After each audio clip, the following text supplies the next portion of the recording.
সাকিব আল হাসানের বিরুদ্ধে গ্রেফতারি পরোয়ানা জারি। আওয়ামী লীগের সাবেক সংসদ সদস্য ও ক্রিকেটার সাকিব আল হাসানের বিরুদ্ধে গ্রেফতারি পরোয়ানা জারি করেছেন আদালত। রোববার 19 জানুয়ারি ঢাকার অতিরিক্ত প্রধান মহানগর হাকিম মোহাম্মদ মাহবুবুল হক এই নির্দেশ দেন। জানা গেছে, আইএসএফআইসি ব্যাংকের চেক ডিসঅনার মামলায় এই গ্রেফতারি পরোয়ানা জারি করা হয়। সাকিব ছাড়াও আরো দুইজনের বিরুদ্ধে একই মামলায় গ্রেফতারি পরোয়ানা জারি করা হয়েছে। তারা হলেন গাজী সাগির হোসেন, ইমদাদুল হক ও মালিকা বেগম। এর আগে গত 18 ডিসেম্বর সাকিব সহ 4 জনের বিরুদ্ধে সমন জারি করেন আদালত।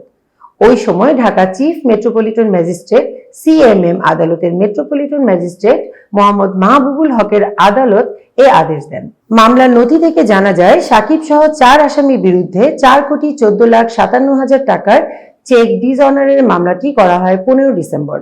18 জানুয়ারি আসামিদের আদালতে হাজির হতে বলা হয়। এতক্ষণ বার্তা বৈঠকের সাথে থাকার জন্য ধন্যবাদ। নতুন নতুন তথ্য ও সংবাদ পেতে বার্তা বৈঠকের ইউটিউব চ্যানেল এবং ফেসবুক পেজের সাথেই থাকুন।